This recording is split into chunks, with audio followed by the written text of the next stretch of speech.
Okay, I want you to close your eyes for a second. Seriously, just for a moment. Picture this. It is the future. Humanity has finally done the impossible. We've put down actual roots on Mars. But I want you to forget the Hollywood version of this. Forget the explosions, the laser battles, the, terraforming miracles. I want you to imagine the Tuesday morning reality. You're living in a pressurized tin can. You're millions of miles from the nearest ocean, from a blue sky, from a fresh breeze. The silence outside those walls is absolute. And the darkness, it's crushing. It's the ultimate pressure cooker. You're not just battling the cold or the radiation, you're battling the silence inside your own head. And you're Oh. battling the inevitable friction of living in a confined space with the same people day in and day out forever. Exactly. And that is what we are digging into today. We are looking at a stack of sources that suggest the key to surviving Mars isn't just about the hardware, the oxygen scrubbers or the water recyclers. It's Yeah. about the software. It's about social technology. Yeah. Specifically, a fascinating musical project called the Five Secular Reverances. This is one of the most unique intersections of disciplines I have ever seen. We're looking at music theory, science fiction, and really deep anthropology, all wrapped into one. Technically, we're analyzing a musical suite composed for a fictional setting, the Cathedral of Olympus Mons, within the Martian Church of Kindness. Now, I have to stop you right there because Church of Kindness sounds, well, it sounds a little bit culty, or maybe just overly sweet. But the sources are pretty adamant that we shouldn't get hung up on the religious terminology here, right? That is correct. It is crucial to frame this accurately. When the sources talk about a church in this context, they aren't talking about deities or worship in the traditional sense. They describe it as a social technology. A social technology. Think of it like a piece of critical infrastructure. You build a radiator to keep the temperature stable. You build this church to keep the social trust stable. That is such a powerful idea because on Earth, if you're rude to your neighbor, it's just awkward. You ignore each other in the elevator. On Mars, if social cohesion breaks down, people die. Kindness becomes a technical survival mechanism. Precisely. It ritualizes the behaviors necessary to keep the colony from imploding. Yeah. And the five secular reverences we are discussing are the soundtrack to that survival. We are going to walk through them one by one. Serendipity, promise, reflection, appreciation, and community. And what I love about this deep dive is that we aren't just talking about abstract virtues. We are going to analyze how the music itself, the actual notes, the instruments they chose, tells the story of what it takes to stay human on a hostile rock. So let's get into the first one. Reverence number one, serendipity. Serendipity. Now, usually when I hear serendipity, I think of happy luck, finding a $20 bill in an old jacket. Yeah. But the way this piece is described in the source material, it feels way bigger than that. It is much bigger. In this Martian context, serendipity is about the happy accident of existence itself. It is acknowledging that we are tiny, fragile sparks in a massive, indifferent universe. And the composer makes a very bold choice right out of the gate with the instrumentation to show this scale. Yeah, looking at the score notes here, it's completely unbalanced, intentionally so. You have this massive wall of 16 lower strings, 8 violas, 8 cellos, and they are pitted against just 2 violins. That contrast is the entire point. The sources describe those 16 lower strings as creating a vast backdrop. They were playing these long, stable, drone-like notes. It is static. It represents the universe or the void or perhaps even the constant low-frequency hum of the colony's life support systems. Yeah. It is just there. It's the status quo, the immensity of the environment. It feels heavy just thinking about it. It is heavy. And then against that weight, you have the 2 violins. They're the active agents. While the cellos are just humming along, the violins are darting around. They are playing rhythmically complex, syncopated lines. They are searching. I like that image. It's like 2 little flashlights moving around in a giant dark cavern. Or maybe 2 explorers navigating a canyon. That is a great analogy. The source material talks about the violins representing the prepared mind. They aren't just wandering aimlessly. They're looking for connection, looking for discovery. Their journey isn't linear. It has these quick flurries of notes and then thoughtful pauses. They're finding a path through that massive, indifferent wall of sound. There was a phrase in the analysis that really stuck with me. It said the music feels alien, but not alienating. That seems like a really hard balance to strike. Usually sci-fi music goes for spooky or dissonant to show how weird space is. You see that a lot in film scores. High-pitched strings, a tonal screeching to represent the monster. But here, the goal is hospitality. The concept is ritual without dogma. The music is trying to invite the listener into a new gravity, It is saying, yes, this place is strange, and yes, it is huge, but you belong here. It's almost therapeutic. It acknowledges the void but doesn't let it crush you. It says, we can still make beautiful things happen in this emptiness. Which is the only way you can start a civilization on a dead planet. You have to start with that spark of hope, that belief in the happy accident. But hope alone doesn't keep the air flowing. Which brings us to the hard reality, reverence number 2, promise. And man, does the vibe shift here. We go from the cosmic void to something much more claustrophobic. Drastically so. If serendipity was looking out the viewport at the stars, promise is staring at the rivets in the wall. The strings are gone completely. No violins, no cellos. We enter what the source calls a world of reeds. We are talking 7 bass clarinets, 6 oboes, and 8 bassoons. That is a very specific, very low-end lineup. It is an incredibly unusual ensemble. No brass to give it punch, no percussion to drive it, no strings to make it soar, just woodwinds. Why that choice? What is it about a bass clarinet that screams promise? Think about the timbre, the quality of the sound. It is earthy, woody. Yeep. One of the analysts described it as subterranean. It is the sound of air moving through a tube. Which on Mars is literally life. Exactly. These are what the expert calls habitat colors. It sounds like enclosed air. It sounds like recycled breath. It fits perfectly for settlers who are living underground or inside domes. It feels thick, almost humid. And that connects to the definition of promise here. We aren't talking about a promise like, I promise everything will be wonderful and we'll all get ponies. No, and that is a critical distinction. In this liturgy, promise isn't a guarantee of salvation. It is a contractual commitment to maintenance. Maintenance, that is honestly kind of boring. It is incredibly boring. But on Mars, boring is what keeps you alive. The music reflects this heavy, slow labor. It moves at a glacial pace, mostly whole notes.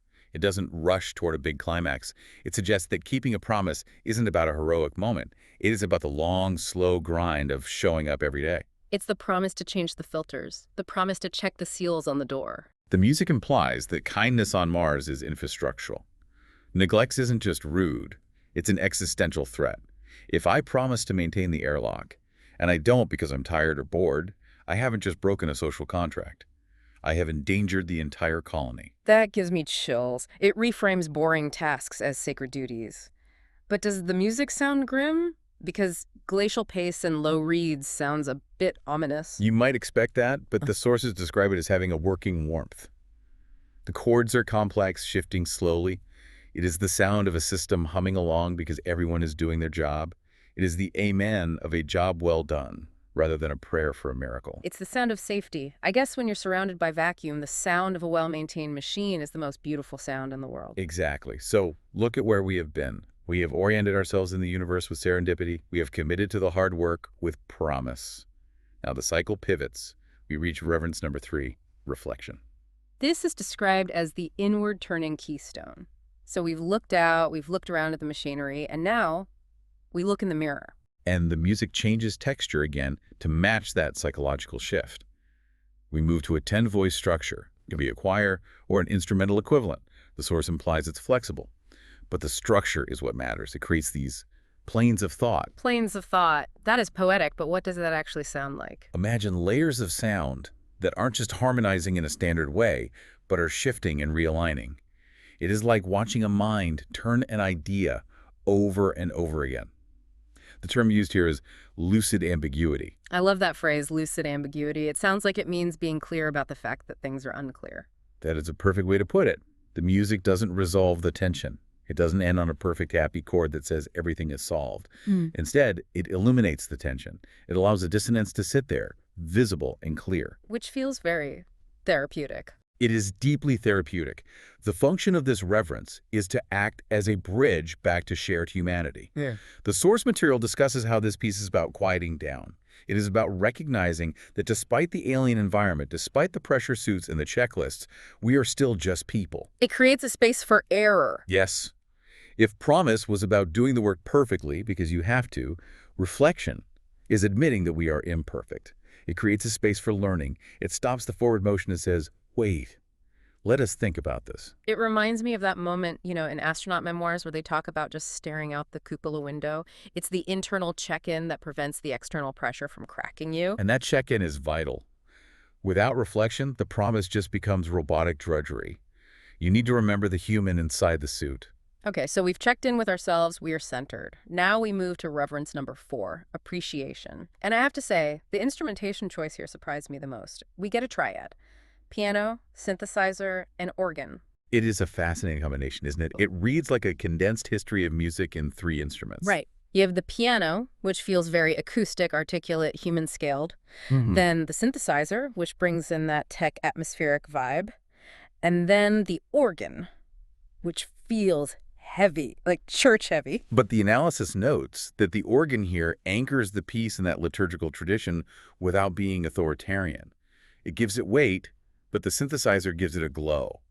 And the pacing is described as a walking pace that hovers. It refuses to move forward. It refuses to move forward, so it just dwells. It insists on dwelling, and that is the core definition of appreciation in this Martian context.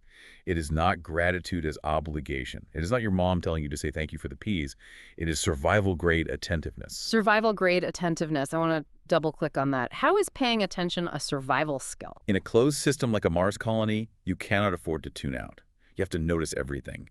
You have to notice the hum of the engine. Is it rattling differently today?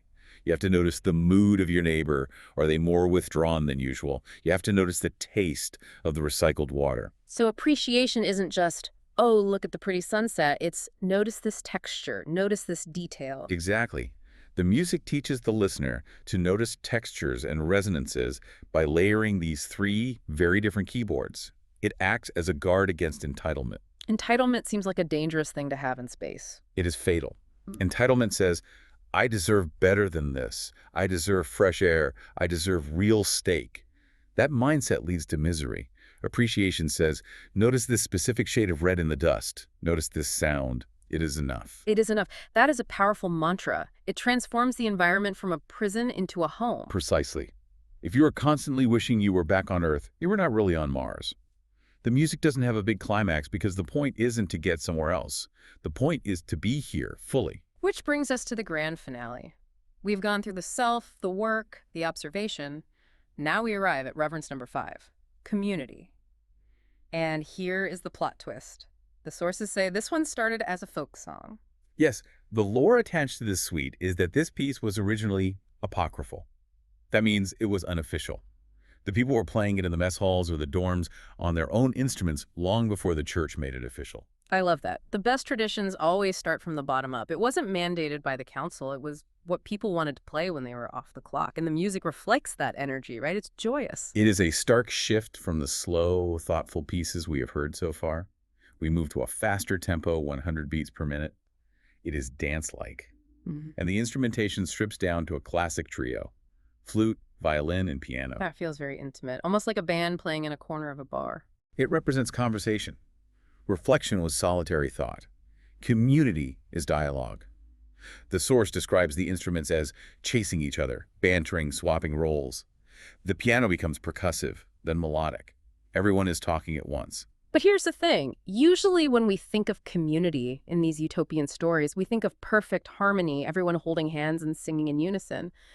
But the analysis says the harmony here is complex. It's chromatic. Right. Chromatic means it uses notes outside of the standard key sharps and flats that clash a little bit. It uses dissonance. The source argues that this dissonance represents the reality of actual community. Because real community isn't everyone agreeing all the time. Real community is messy. Exactly. A healthy community is made of diverse parts, different voices, different backgrounds, sometimes clashing. If the music were perfectly simple, major key harmony, it would feel fake. It would feel like propaganda.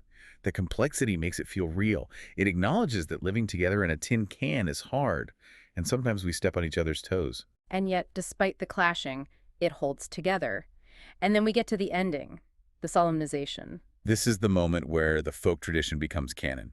The music builds to this massive, resonant S-sharp major sonority spanning 5 octaves. 5 octaves. That is a huge range, from the lowest lows to the highest highs. It represents the realization that survival is undeniably a communal act. It is the moment the colony realizes we are not just individuals surviving next to each other. We are a single organism. It's the realization that you literally can't do it alone. And that fact is something to be celebrated, not feared. The solemnization is the official stamp of the church saying, yes, this joy, this messy interaction, this bantering argument, this is the holy thing. So when you look at the whole arc, the trajectory of this Church of Kindness is pretty incredible. It's not just a concert, it's a blueprint for a society. It is a complete anthropological model disguised as a musical suite. Let's recap that journey because I think the sequence matters. It tells a story. It absolutely matters. First, you have serendipity, admitting you are a small spark in a giant accidental universe. You accept your place. Then promise, accepting the hard labor and contract required to stay alive. You do the work. Then reflection, checking in with your own humanity so you don't break into the pressure. Then appreciation, learning to pay attention to the world as it is, finding sufficiency in the scarcity. And finally, community. The joy of relying on your neighbors and the messiness of living together. It creates a society where kindness isn't just a nice to have, it is a technical requirement. It reframes the very idea of a church. In this context, a church isn't a repository of belief or dogma. It is a stabilizing social technology. It's a tool, just like the oxygen scrubbers or the water recyclers. Its function is to ritualize trust. Because without trust, the airlocks don't matter. Precisely. You can have the best engineering in the galaxy, but if the people inside the machine hate each other or ignore each other, the colony fails. The music is the software that runs the social hardware. Man, it really makes me look at our own world a little differently. We don't have a hostile vacuum outside our windows, usually, but we still rely on that social technology more than we realize. We do. We just often take it for granted because the air is free. On Mars, nothing is free, so the value of these virtues becomes impossible to ignore. But the logic holds true here on Earth. Our communities are just as fragile, really. So here is where we leave you, listeners. We want you to think about your own life, your own habitat.